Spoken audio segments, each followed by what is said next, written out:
Hey there everyone, Dr. Meccano here with a new Let's Play. Today we're going to be playing a fan game. This is an excellent ROM hack of Sonic the Hedgehog made by Marky Jester from the website Sonic Retro. I'll put a link to it in the description and you guys should really check it out because it's a lot of fun.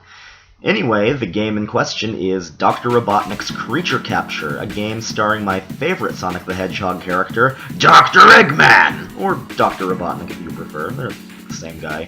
Anyway, let's dive right into the game. So the game has all the same zones as Sonic the Hedgehog 1, meaning we begin with Green Hill Zone. Let's go ahead and start Act 1.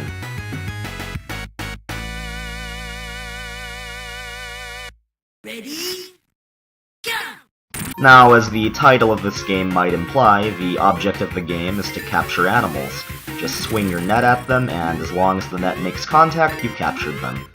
Eggman's net can only hold one animal at a time, though, so once you do capture one, you need to make your way back to this capsule in the center of the stage, deposit the animal, and proceed to look for the next one. Once you've captured all the animals required for the stage, 4 in this case, you'll want to run to the goal plate somewhere in the stage. Now that we've finished capturing the animals, let's find the finish post right here. We just changed Sonic's face to Eggman's, and we've essentially conquered the area. That's Act 1. The rest of the acts get a little bit harder, understandably. Anyway, that's it for the intro stage.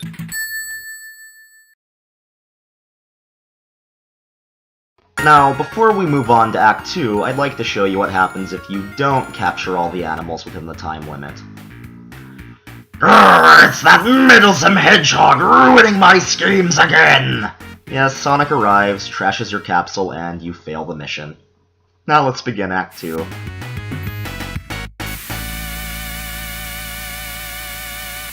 Ready? Now, I didn't mention this in the last stage because it was so short, but you actually can't die in this game.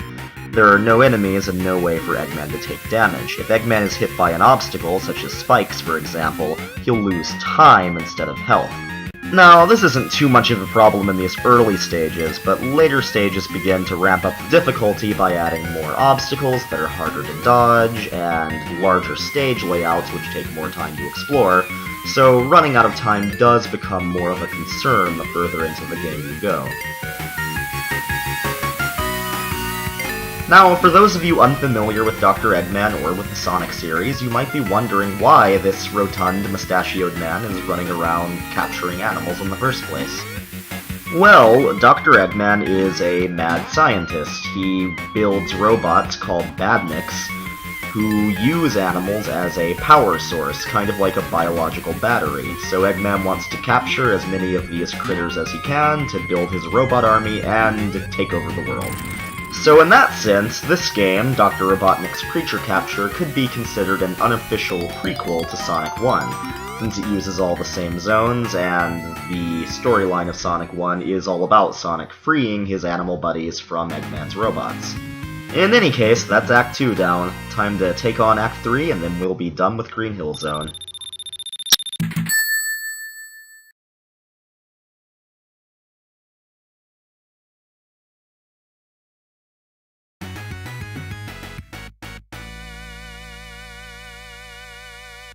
Ready? So, as you'll notice, Act 3 expects us to capture quite a few more animals than the previous act did. The level is also a bit larger, but it's not really a problem.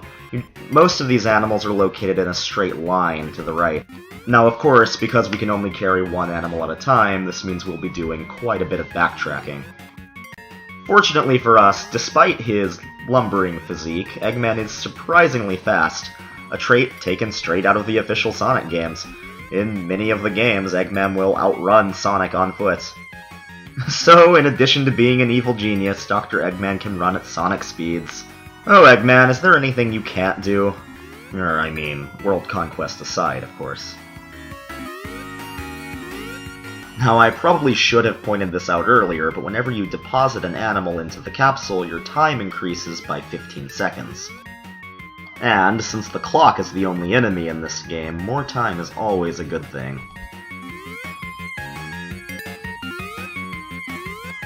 So as you saw there, when you pass the goal gate without having deposited all the animals, the game yells at you and tells you to get the animals first.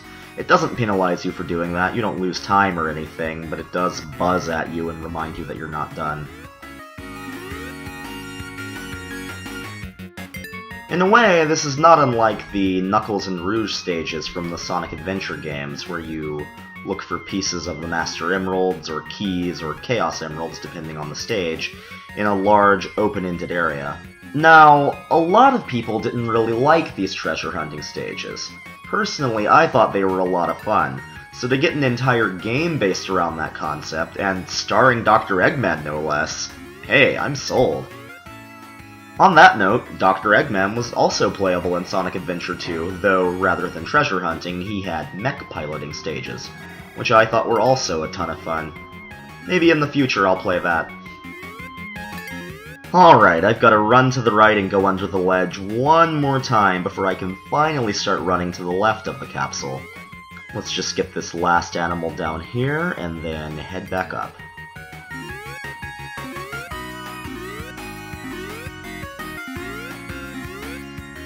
Now, the last two animals are fairly close together. We've got one animal down here, and the other animal up on that plateau above us. So, let's just drop this guy in the capsule, head back to the plateau to get our final animal, put him in the capsule, and finish off Act 3.